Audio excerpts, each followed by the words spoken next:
Whether on the field, on the court, or on the balance beam, there's more to winning than the final score. Hi, I'm Patrick Manning of Black Desert Resort. We recognize the effort it takes to succeed. That's why we are proud to partner with the Utah Checkdown, the podcast that tells you the story before the game, then gives you a recap of what happened when it's all over. The grit, the glory, and the disappointments. Join us for stories of Utah's finest athletes and coaches. Thanks for listening.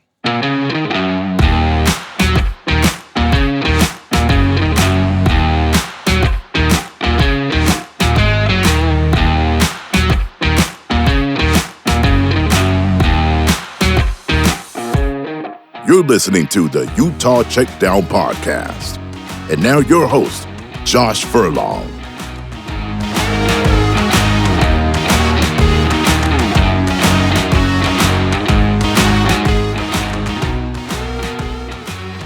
Welcome back to another edition of the Utah Checkdown Podcast. I am Josh Furlong. Happy to be back with you again today on a cool Thursday morning. It's starting to become fall weather finally. It's been a bit of a hit and miss lately, where it's been a little bit warmer, which is not a bad thing. I'm not opposed to it, but I do like that fall weather, right? You get that hoodie season. Things are looking up that way, where it's cool. You don't have to worry about the heat so much. So we're there. Unfortunately, in Utah, it'll probably just, next week will be winter, and we'll miss all of it. But I'm enjoying it for what it's worth right now. Happy to have it. Something to look forward to, I guess, right? All right. Well, let's jump into it. First, let me tell you about our partners, Black Desert, who are helping with the KSL.com Beyond the Game video series. The videos highlight various athletes and give an inside look into their life. Recently, we talked with former Utah offensive lineman Garrett Bowles about how a second chance at life allowed him to pay it forward to troubled youth. You can check out that video and many others on KSL.com. Black Desert is a new resort destination in St. George that features a championship Tom Weiskopf 19-hole golf course that combines a private club filled with destination resort golf, lava fields, and 360-degree vistas. Black Desert is changing entertainment in southern Utah, and they're just beginning. Black Desert, where remarkable is within reach, home of the Black Desert Championship PGA Tour. All right, we're going to jump right into this. Well, like we do every Thursday, we're going to talk a little bit about what has happened since we last talked on Monday. Obviously, on Monday, we got to talk to Kyle Whittingham after Andy Ludwig had resigned from his post. And Mike Bajakian, yes, I can say it on the air now. For some reason, my brain was not computing that on Monday, and it wasn't coming out. So it's Bajakian. We're going to go with it. Everything's good now. I'm sorry for the problems last episode. But yes, Mike Bajakian was named the interim offensive coordinator, and that night we got a chance to talk to him. So let's kind of jump in a little bit to kind of who he is and what this is all about. But Bajakian is an experienced offensive coordinator, right? He's had many stints at various programs, whether that's Northwestern, Boston College, Tennessee, Cincinnati, Central Michigan. He's also coached in the NFL, Tampa Bay, with Chicago, and so he's had a lot of experience, right? So this is a guy that isn't just this first-time play caller that Utah is relying upon. And so, he's a guy that Kyle Whittingham said felt to be the most natural, mostly, I don't want to say mostly, but in part because of his relationship with the quarterbacks, his relationship with Isaac Wilson. If you want to keep things familiar, you want to be able to kind of have that same voice there. So this becomes an opportunity for Utah to kind of keep some consistency in terms of the play calling with Isaac Wilson. However, in relation to play calling, and we'll talk about this, it's going to change a bit, but it's still going to be the same. Bajakian said, well, first off, he joked that he's going to run the wishbone triple option. Honestly, I think that'd be hilarious if he kind of threw that out there as just kind of like, yeah, we're going to run this, and then joked about it, and then they really did for the first series or whatever, just for the fun of it. I think it'd be great. Like, why not run the triple option? I mean, I think it could be a lot of fun. So, and to be honest, against this Houston team that we'll talk about in a minute, you probably could be pretty effective with the triple option. So, anyways, he's not going to run the triple option. But, he talked about the system is a system, right? They're 7 games into the season. They're not going to suddenly change. Things aren't going to suddenly be this revolutionary thing where, the whole offensive system changes. So like there is a certain baseline for where this team can be, right? The playbook is there. Andy Ludwig has already created that. And so there's going to be a lot of familiar terminologies and a lot of familiar plays, just simply because that's, what they have. You can't install an offense in the middle of a season and expect everything to go well. Now, with that being said, maybe there's some more tweaks that are made going into the BYU game because you get 2 weeks, right? So you have that bye week and then you have the week leading up to BYU. So maybe there's some additional changes that we see there, but it's still going to be a very similar thing. You can't expect players to change a lot. Each week is spent focusing on the opponent and trying to do things to scheme against them. And when you're trying to do things that change your entire identity, that's not an easy challenge. And so the whole point of switching to Mike Bajakian was to simplify things, right? You wanted to be able to make things easier for people, especially for Isaac Wilson. And so trying to complicate matters by trying to switch things up and trying to have a different offense wasn't going to help, right? As Kyle said earlier in the week, he said the whole point of this too was to get a different voice. Andy Ludwig has been in the system for his second time since 2019. It's not that the players didn't respect him or that they didn't, have his back in a lot of things. I mean, Isaac Wilson said that he, came to Utah in large part because of Andy. So this is, the players respect him. They like him. Obviously, he's a brilliant mind, and you saw what he was able to do, especially with Tyler Huntley in his last year and also with Cam Rising. But for whatever reason, his voice just isn't working right now. And whether that's the play calling or players not believing in what he's putting out there right now, that's only really for them to decide. And, you can speculate and do all that, but it's not really going to matter because at the end of the day, it's about the players. So getting back to this, as I said, the system is a system. Bajakian said, I don't think there's a magic potion that is going to fix things. And he's right.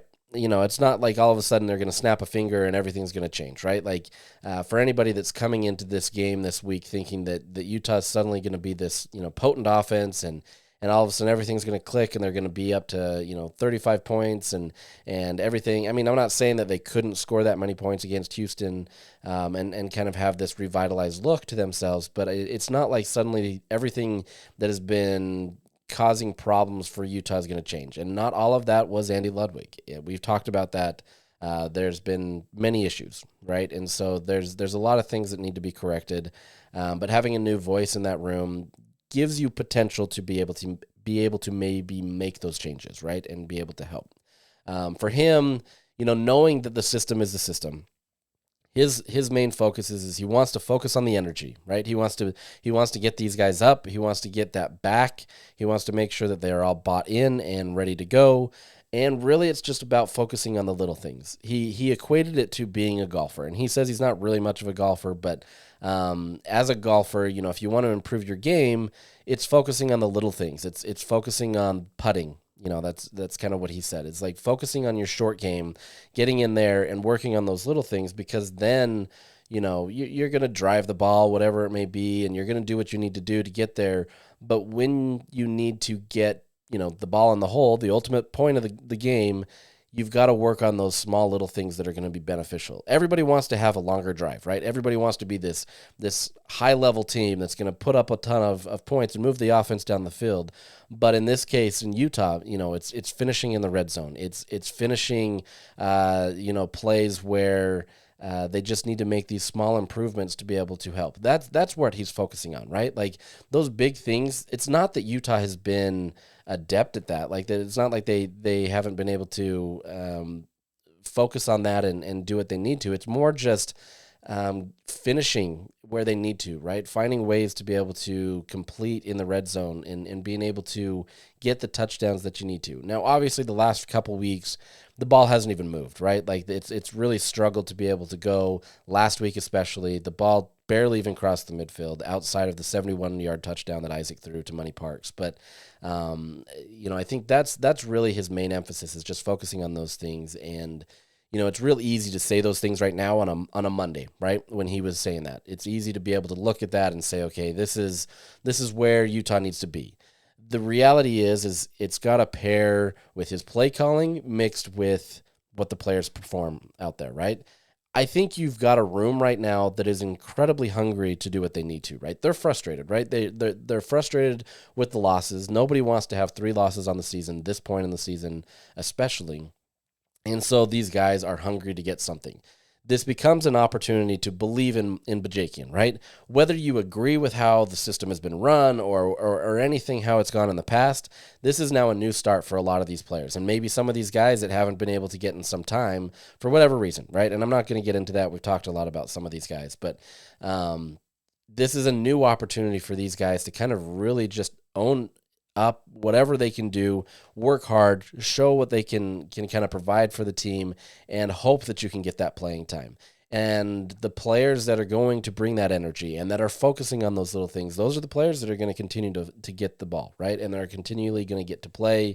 It's all about, the little things, right? Like that's the whole point of it. And so you're going to see that emphasis of where he's going to go. Now, part of this is I'm really curious to see what Bajakian does in terms of whether he goes into the booth or stays on the sideline. He was undecided on Monday, and even Kyle Whittingham on Tuesday wasn't trying to pressure him into a certain direction. In the past, Kyle had always wanted to have his offensive coordinator in the booth. It makes sense. You get the bird's eye view. You're able to help and kind of see the offense from that perspective. Anybody that's been on a field or been in kind of a close proximity to that knows that it's kind of a challenge to see plays, especially on offense, kind of develop when you're on the sideline. However, with that being said, they have these new iPads, or I think with the Big 12, it is the Microsoft, I'm blanking on the name of the Surface, I think it is. So they have these tablets, we'll call them.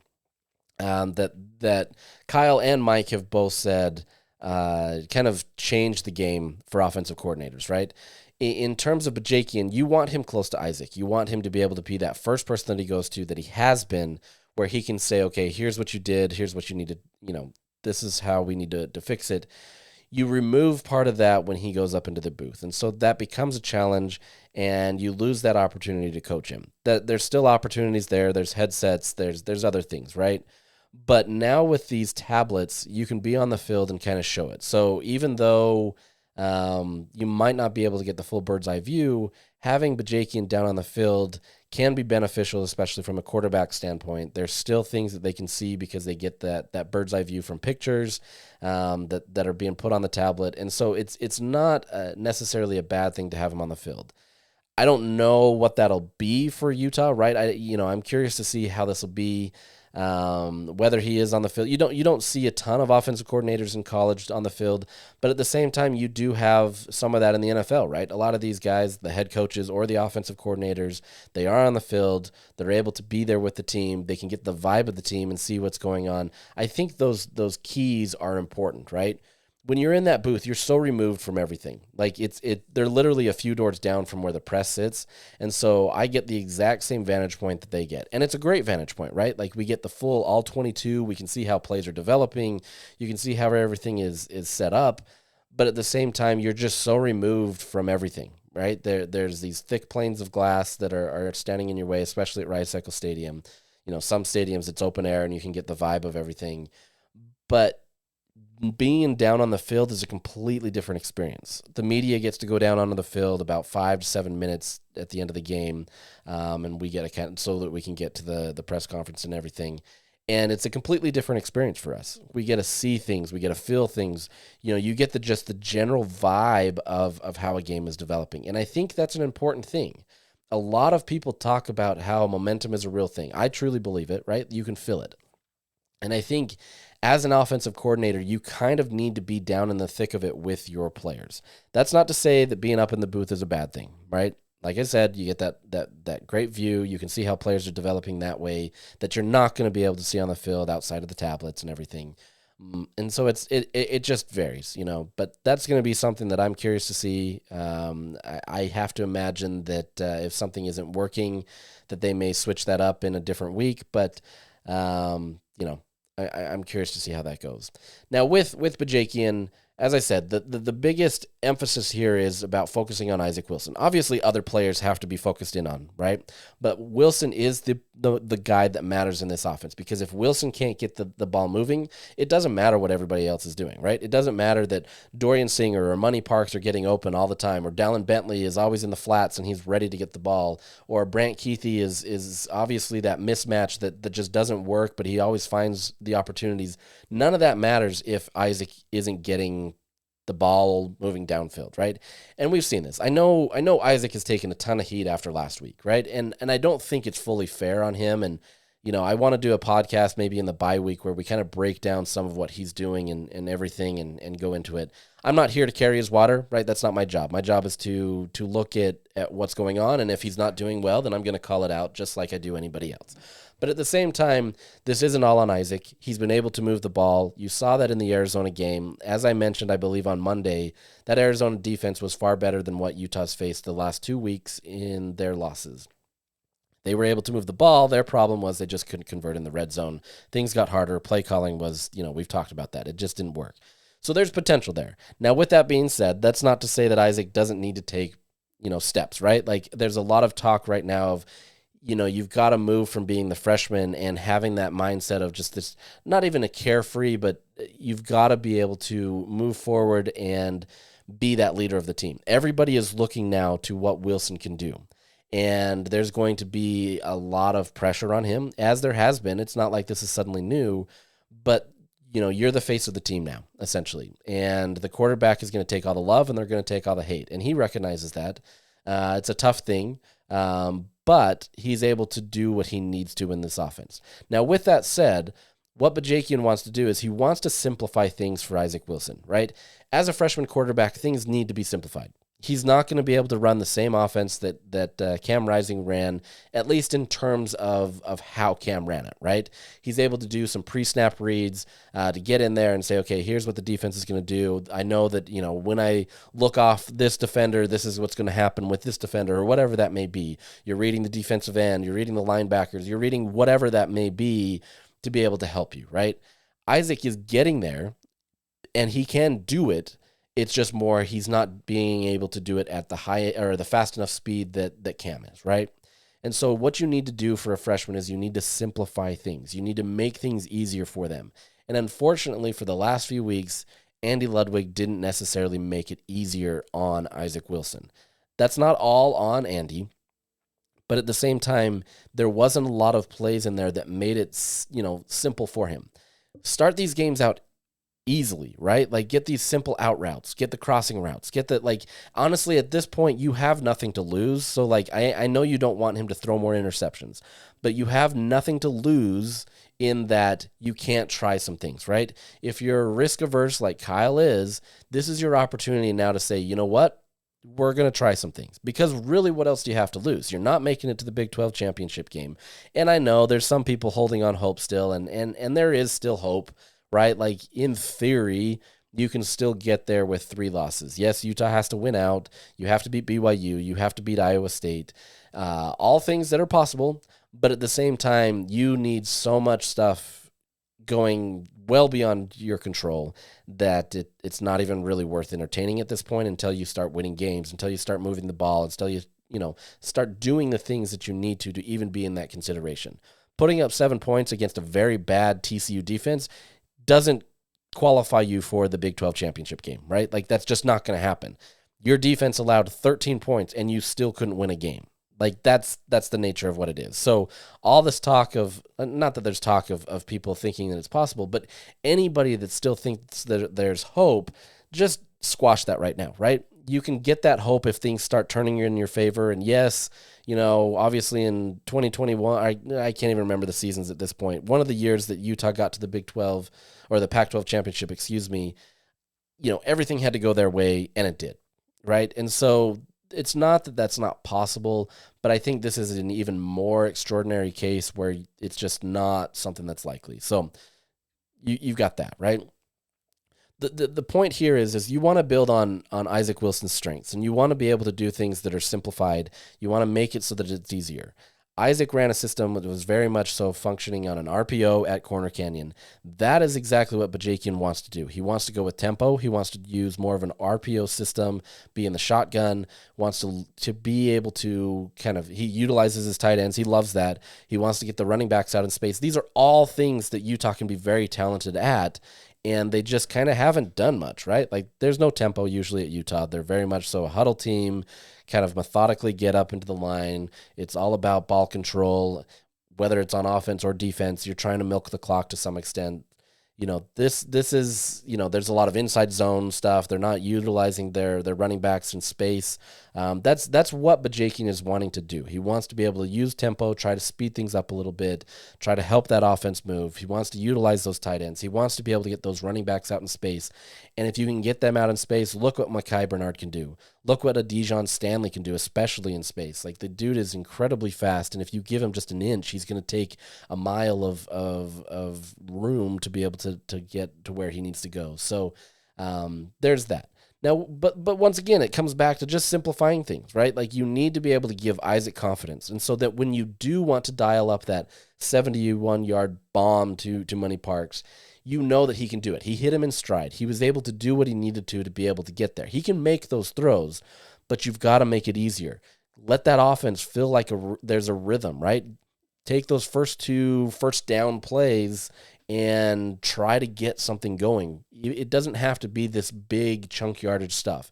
And Isaac's going to look for some of those, right? As a freshman, you want that big thing. You don't want to settle for the 4-yard pass that is going to set you up for a nice third down. You want to be able to get that 17-yard pass that's going to get you the bigger play and move you down the field faster as chunk yardage. Those will come, right? Like, as a veteran quarterback, those will come and you're going to get there. But as you start getting comfortable and you start getting into a rhythm, that's what's going to help Isaac more than anything. Then you're going to start seeing him be a little bit more confident in being able to take those shots. You're then going to start seeing the defense be a little bit more relaxed, because now you're just taking these short yardage situations. You're working your running backs and getting plays that way. Those things help. It honestly matters to the game, right? Don't expect to come out there, though, and see Bajakian all of a sudden throw for all these big yards and everything goes well. Like, it's still a cat and mouse game, right? You're still trying to see what the defense does. You're still trying to figure out how your offense is going to move around. You want to be able to kind of manage things and set things up so that when you do see an opportunity, you can take advantage of it, right? Bajakian loves to be able to use things where he's going to run the same type of run play a few times to be able to set up something for later. So anybody that's frustrated by the multiple inside zone stuff, those things may still exist, right? There still may be some things that you set up from. Maybe it's not always inside zone. Maybe it's outside zone. Maybe it's something that you're doing to be able to set up stuff for later, right? Because then that defense recognizes, oh, they're going to run this same play again, and then suddenly you're in the play action and, you hit Brant Keithy for 20 yards downfield up the seam. It's those types of things that a coordinator is trying to do. They're trying to play that cat and mouse game where you're trying to take advantages of a defense that is starting to get comfortable in what you're doing. They're starting to pick up tendencies, and then once they pick up those tendencies, you fire, and suddenly you change the game on them. You get them on their heels, and it's a challenge, right? And as somebody that's watching this game, as a spectator, right, it's not always easy to pick up those things, right? A lot of those things, and I'm not going to sit here and say that I can pick these up because I can't, right? Like, I'm just not smart enough with football to understand the full cat and mouse game a lot of the times. But when you look at these things, later in retrospect, and you kind of see how they were developing, you can see how that game tape, developed, especially if it's working effectively. If they can get those things going, then you see how they're trying to exploit defenses and how they kind of develop. We still don't fully know how he's going to do that here with this Utah offense, right? Bajakian still is kind of handicapped a little bit in terms of being able to just fully operate it the way that he wants to. But you're going to see some tendencies, and I want to see some of those things with him.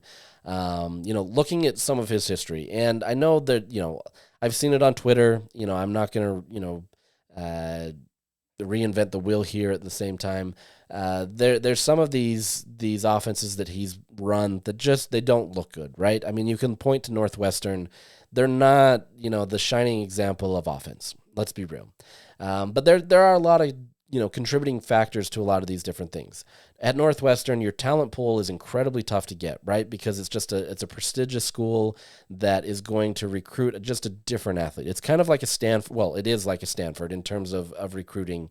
And it's just challenging to be able to get, intellectual kid. It's not that they're not.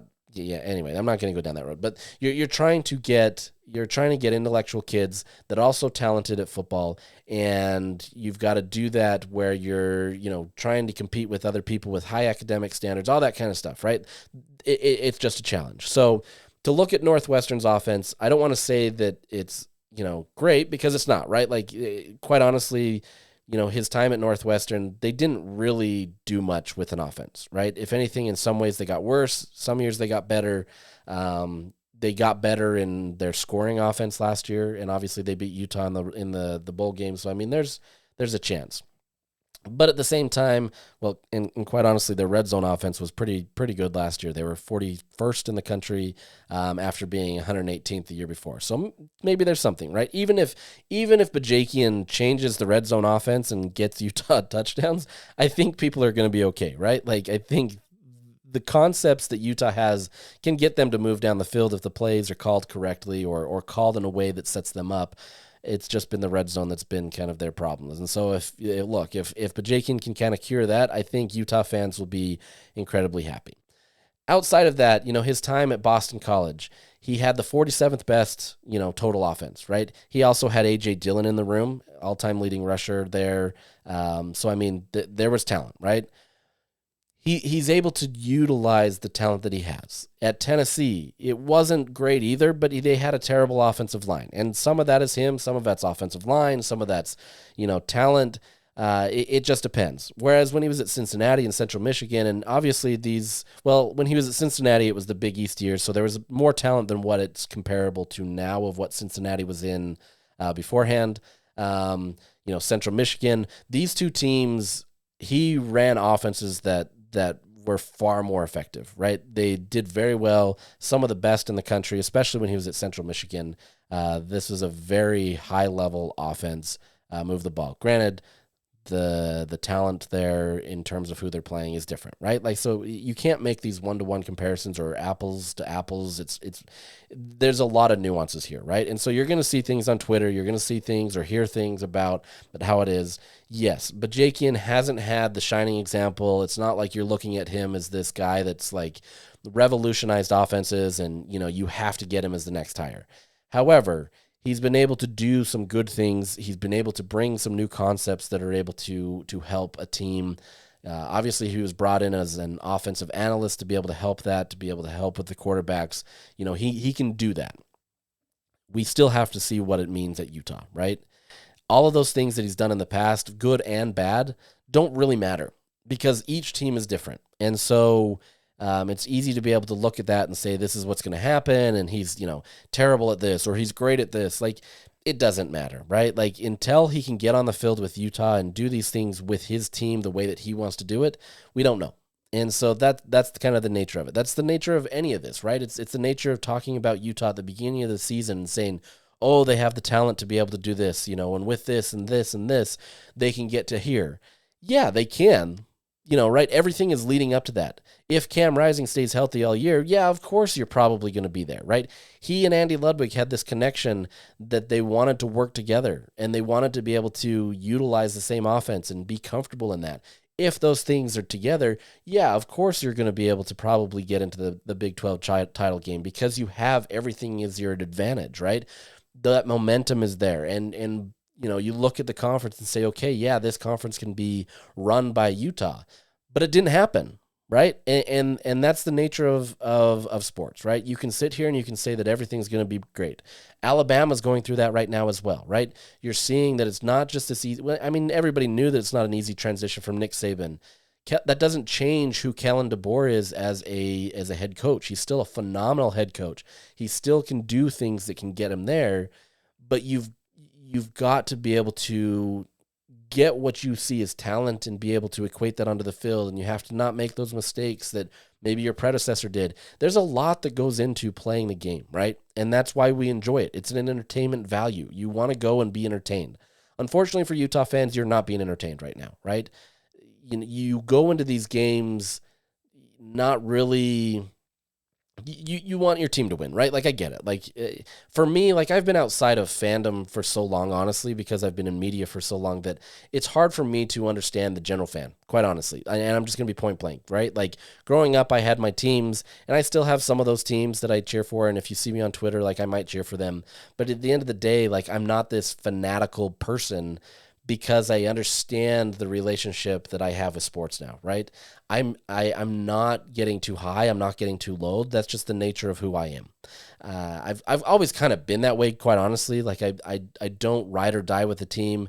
Maybe early on, like, when I was younger, like I would be much more frustrated. And I'm talking like teenage years, I was frustrated. So I don't understand that. And that's my problem, right? Like, I don't understand it to that sense because I have conditioned myself in a lot of ways where wins and losses don't matter. I'm looking for storylines. That's ultimately my job as a journalist, and I've always wanted to be doing this, is telling stories. I like the stories. I like to be able to talk to people. I want to help them in terms of getting their reach and understanding who they are beyond a game, right? You see... Everybody can see what's happening on the field, and you can form your own opinions, but I love to be able to see the makeup of a player and what makes them tick and like why they're so passionate about certain things, right? That's my job. Like, that's what I love. And so results don't necessarily matter. How I got here, I don't honestly remember. I don't remember what I was talking about other than, the results on the field can change. But I think at the end of the day, yes, this is entertainment. You want to be entertained. You want to have fun. And there's, you never know what's going to happen. And that's what's fun. And if you can have a healthy relationship with that, I think you're going to be in a better situation here. Right now, that Utah's not really in contention for a Big 12 title. So just go have fun. Hope that this team does well. Hope that they can do what they need to. And I don't want to say move on, but just kind of enjoy it with that perspective, right? And look forward to the next year. I know it's not easy to say that, right? Because you want your team to do well. You don't want to, kind of cast aside this season before you have to. Like I said, take the BYU game. Make that your big game that you're having and be excited about that. You still first have to get through Houston, right? You still want to be able to see some progress there. And if you can't get past Houston, honestly, I don't know what to tell you. And I'm gonna talk about them in just a second. I want to get to Utah's defense real quick. This season, it's one of those where Morgan Scalley talked about it. I think it was last week, where he said they're not the elite defense that they're trying to be, right? Utah tries to be an elite defense, and for the most part, many seasons they are. They're pretty high up in the rankings in most statistical categories. Run defense especially is one of the things that, Utah kind of rests on. There's several years where they're inside the top 10, right? Like, this is a team that really focuses in on that and wants to make it kind of their crown jewel of the team. And because of that, for so long, Utah's been so conditioned with Kyle Whittingham having this phenomenal defense for the 20 years that he's been the head coach, that you kind of get disappointed when things aren't elite, right? And that's to be expected, right? Like, you still want to see these things there, and you still want to be able to see them produce. But this is a defense that is still doing some pretty remarkable things, right? First off, looking at the third down defense, I know a lot of people get frustrated with third downs for some reason. And, there's a name that people use for it, and I think it is absolutely ridiculous because it just doesn't hold up to the test of time in terms of the statistics, and numbers don't lie. But Utah leads, or is in fifth in the country in third down defense, right? Opposing teams are only converting on them 26.2% of the time. That sounds, looking at that when you say, 26.2, that's a quarter of the time. But that's literally the fifth best in the country. Out of 103 attempts, teams have only converted 27 times on third down. And I know there's moments in games where it feels like, oh my gosh, they're getting another third down. Look at that TCU team. If I remember right, they were converting at, let me see if I had the number right here. Sorry. They were converting at a 48.7%. Last year, or in games, they're converting 50% of their third downs, and Utah held them significantly below that. They're doing that to a lot of teams, right? Where they're able to hold teams down. There's moments where teams are going to get those, right? Like you can't hold every single one. And I guess you could, but like it's just fairly impossible. They're doing a great job. Their biggest issue in large part has been creating havoc plays. Early on in the season, this team was doing a phenomenal job of getting in that backfield. They were doing things to be able to get to the quarterback and putting a lot of pressure. And the circumstances aren't all the same, right? They're not easily one-to-one. Partially, some of that is Connor O'Toole being out with an injury. You've lost Junior Tafuna for time. You've lost Keanu Tanavasa for time. You've lost Karene Reed, who provides that communication and help, where now that puts pressure on somebody like a Lander Barton to kind of step up and do things. And it's not that he can't do it, but you're starting to think more, right? These players are starting to think more, and as a defense especially, you can't think. That sounds funny, but you have to just go. You have to be very instinctual. You have to do what you need to in a way where you can't think. Because once you think, you're starting to see where Utah is right now, right? Where they're missing plays just barely. You saw against Arizona where they would get in the backfield, but they could not contain. And they were just like, fractions away from being able to sack Noah Fafita. It's little things like that where Utah needs to... Logan Fano said it best. He said, we need to capitalize on the opportunities and attack more. That's really it. Like, you can come into this and say, okay, well, why are you not getting havoc plays when you were getting it before? It's not always an easy thing to diagnose, but at the end of the day, it really is just being more opportunistic, right? Being able to be in there, not think about those things. Just go after the quarterback and do what you need to. Obviously, you still have to have sound technique, and you've got to wrap up the right way, and you've got to be able to not over pursue. Like, all those things matter, right? But all of that training, it should be harder during the week because you're working so hard to be able to get something down that when it comes in the game, you should just be able to be instinctual and be able to do it. And that's the hard part about playing sports, right? Is if you can finally feel comfortable doing that in the week where, that becomes the grind, then it becomes much easier in the game. They just haven't been able to be there, right? Lewis Powell said it, they just have to finish. That's really it, right? Like, there's no magic pill there either. There's nothing that's suddenly going to change and it's just like, oh, well, duh, if we did this, it's going to be more havoc plays. No. This is a team that they just have to finish. That really is what it is. You've got, I think it was Karene Reed talking about how sometimes a lot of the players are thinking too much and they're thinking about maybe the losses or they're thinking about stuff. That's not who they are. They just need to play aggressive.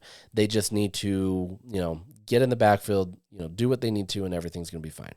At the end of the day, this is a defense that, is doing its job to be able to help Utah win games, right? And it takes two parts of the game to be able to work, right? You can add special teams in there, and most of the time special teams don't factor in until they do when you get, punts blocked and field goals missed, then they matter. But for the most part, I'm just going to focus on the two sides, right? Defense is doing its job, and we know that offense is not doing its job. The reality is even when you look at the scoring, Utah's average scoring from an offense every single year, Utah has put them in a position where if they would just score an average number of points in a game that they've had, they would win every single game this year, right? In Utah's wins, they've allowed 0 points, 12 points, 21 points, 19 points. Okay, you got wins those games. Nothing to be worried about. The games that you've lost, the opposing team has scored 23 points, 27 points, and 13 points, right? Even this year, Utah's averaging 24 points per game. I know that's inflated because of other games, so, I get it. It happens. But even if you were to just look at the average points, the only game that Utah would have lost this year by just scoring your average points this year is the game against Arizona State. And that came on a last-second touchdown, essentially.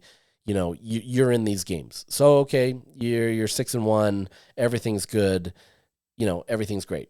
Even last year, which clearly was outside of, what's been happening lately, one of Utah's lowest outputs on offense, where they averaged 23.2 points per game, they're still winning a majority of those games, right? You're still doing it. 2022, 38.6, 21, 36.1 points. In 2020 even, when that shortened season, you were still averaging 30 points. 2019, 32.3. 2018, 28.1. 2017, 29.5. And 2016, I'm going to go back as far as that, 29.8. All of those are wins, right? If you can just get your average output, and I understand not every game is that, right? You don't just average those points every single game. But that's the nature of where this defense is, right? They're putting Utah in a position to be able to succeed. The offense has to be able to move forward. Now, Kyle will always say it doesn't matter what points were scored on offense. If, Utah can only score 7 points, Utah should be able to hold the team to 6. Now, that's a high benchmark to have, right? Like, that's not generally happening. And obviously, if you were truly, truly elite, maybe you're into that level. I just, I think that's a tough thing. And I know that the defense believes that, but that's a very tall task. The end of the day is that Utah just needs to score more points. And that's not a secret to anybody. It is what it is. But you look at that, and this Utah team, if you just get your average output, if you can just score your average amount of points over the last decade, essentially, if not more, Utah wins every single one of those games. And I know it's easy to say it that way, but that's the nature of where this team is. The defense is absolutely doing whatever they need to be able to get you to wins. It's not like they're getting blown out 36 to 10 and, you just couldn't stop these teams. You don't have the Oregons, you don't have the Washingtons, you don't have the USCs on your schedule anymore that are generally going to really test you and put up those points. There's teams in this conference that can do that, but they're not to that same level, right? Like, you're not getting that high-level production. This Utah defense is very capable in the Big 12 of being able to stop teams. You've just got to get an offense that moves forward. We get it. We understand it. Bajakian will potentially get that turned around, potentially. But that's where Utah's at. We get it. Let's move on. Let's preview Houston. All right, so Houston, Utah comes into this game Saturday. It's a 5 p.m. kick. Here, Utah time, 6 o'clock in Houston. The game will be on ESPN Plus, and I saw some people joking that they're happy that it's on ESPN Plus because then people can't see how bad it is. I get that, but it is what it is, right? This is a series, though, that these two teams haven't played since 1978.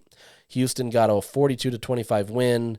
Houston actually has a 4-0 record over Utah all time. I don't know what that means at this point because that was literally 50 years ago, basically. Okay, not that. I'm not 50, but that's dating myself a little bit. 1978. That's much closer to anyway. Yeah, whatever. It's a little over 40. We'll say that. Okay. So what those mean is nothing, right? You're in the present. This Houston team is bad.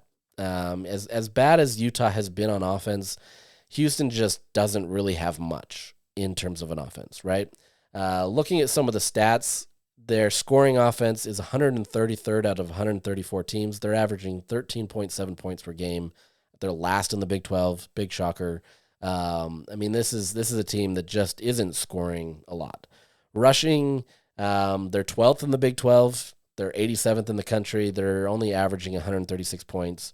Passing, they're 123rd in the country at 166 points. They're last in the Big 12 there. It's an offense that just hasn't been able to click, right?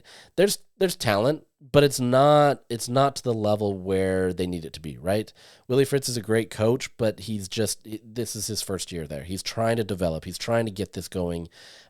If they can get it going, Houston is an incredibly fertile recruiting ground, and they'll be 100% fine. But they have to get there, right? They have to be able to move forward. This year is just not that year. That's not to say that Houston can't beat Utah. Houston beat TCU. So, as much as we want to sit here once again on paper that things can't happen, there's very much so in the realm of possibility that this Houston team can beat Utah, right? It's a situational game. That's what it is. With that being said, this offense, especially against what Utah's defense is doing, especially with Karene Reed back there, not that he's the only guy that matters, but with him kind of being the vocal presence, showing that leadership, really kind of commanding what that defense is able to do, this feels like a Utah defense that could hold them honestly under 100 yards.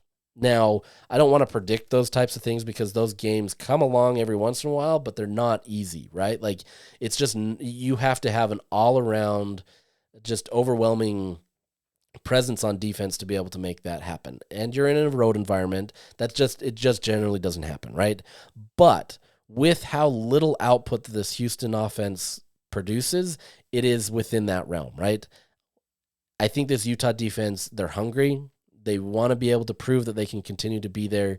and you're going to see some opportunistic guys that are going to try to get some turnovers, right?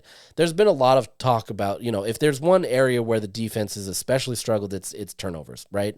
They're not getting those same things. Utah's chance of ending its, I think it's 25 years. I can't even remember how long it's been. I need to go back and look at that. But 25 or so years, 20 years, whatever it may be, of a pick six every single season. They're the only team in the country that's done it, right? They lead.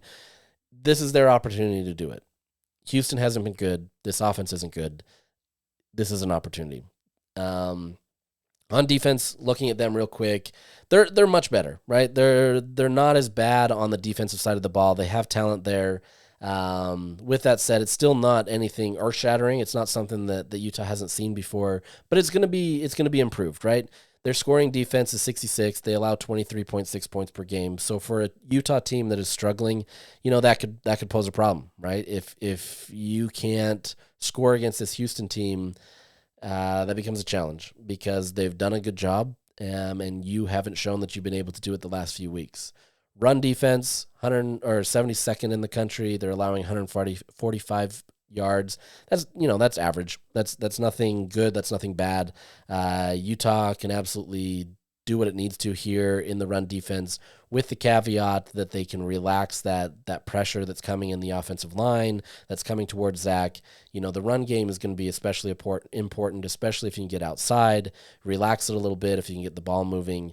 That's going to be the real test there. And honestly, this is where Utah's opportunity is the most or has the best chance to be successful, because Houston's defense is ranked 19th in the country. They're pretty solid, right? They're third in the Big 12. They've done a good job.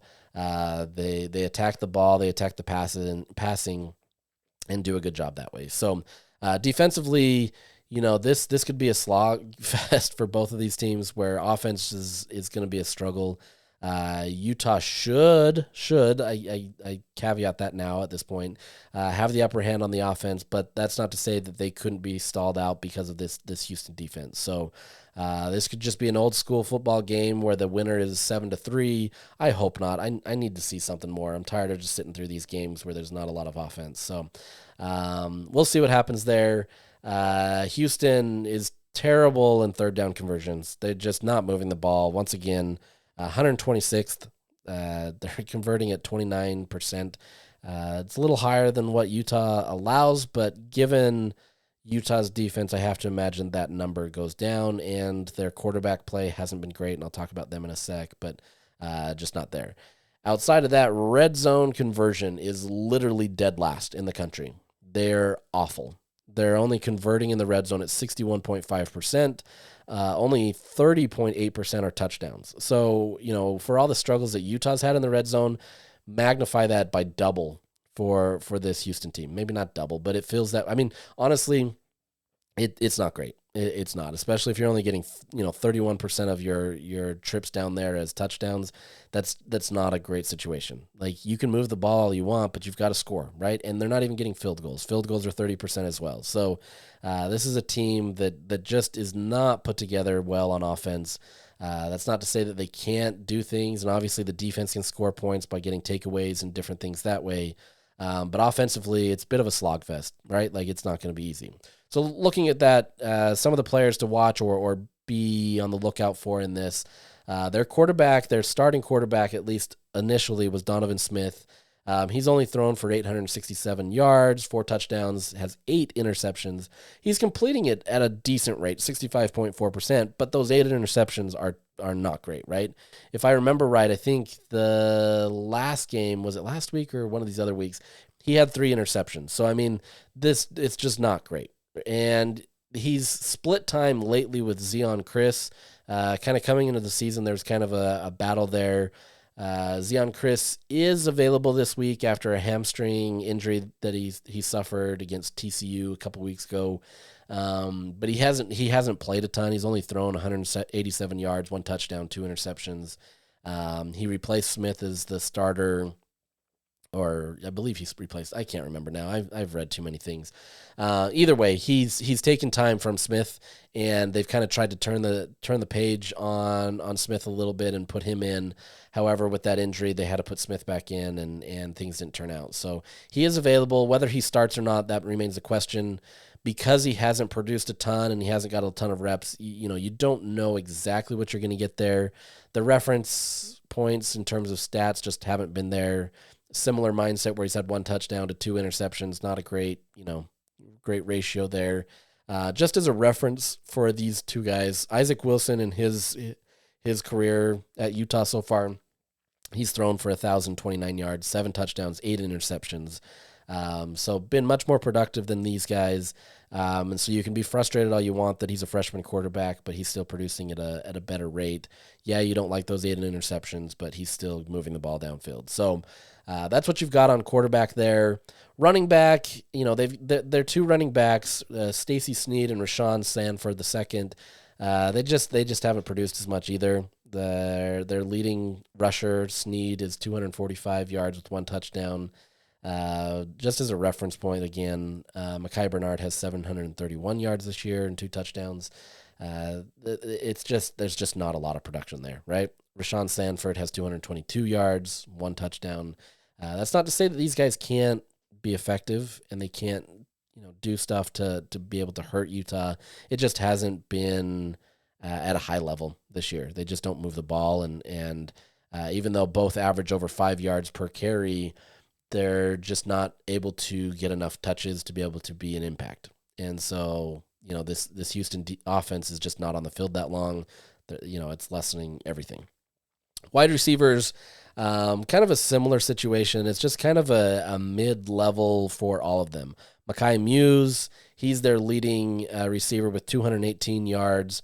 Another reference point there, Dorian Singer has 486. Keithy has 369, so you can kind of see that level. Stephon Johnson has 202 yards. He's their second leading receiver. He was held out last week with a concussion, but he's expected to be available this week. And then Joseph Manjack IV has 194 yards and 2 touchdowns as their third leading receiver. At the end of the day, these 3 can do stuff, but they just haven't produced at the level that Houston needs from them, right? All around, run game, passing game, things just haven't really been as effective, and they haven't been able to do what they need to. So curious to see kind of the battle here, see if Zion Chris can do a little bit more there to be able to help that offense move. But against this defense, I have to imagine, Utah's defense, I have to imagine that this becomes probably one of their toughest tasks of the season to try to move the ball. Once again, Utah has to move the ball on offense. So if they can't do that, I don't know what to tell you. If you can't beat Houston, you're in for a long season, and it's already been a tough season. So it's going to get even worse if you can't beat Houston. Outside of that, injuries from Houston, they just lost their left tackle Dakota White with a season-ending foot injury. He started in their last 3 games, so that poses some problems there on the offensive side of the ball as well. So we're just going to end with that. There's not much more to honestly recap. I think this is a great opportunity for Utah if they can capitalize on it, right? Like, you've got to be able to go down into Houston and be able to show that you could do more. If you can simplify this game for the offense, I think that can help. But at the end of the day, you're really just trying to play for yourselves, trying to play for pride. And I think this Utah team's there. I think they can do it. But you have to be able to take the handcuffs off. You've got to be able to simplify things, and you've got to be able to do what you can to move that ball downfield. And if Utah can do that, I think you've got a good chance in this Houston game. But, the way things are going, anything is possible at this point. And if I have to come back on Monday and talk about how Utah lost another game, I don't know how things are going to go. So we'll see what happens. Hope you guys have a good weekend. Hope for your sake that this Utah team can put some offense on the board, and we will chat with you again next week.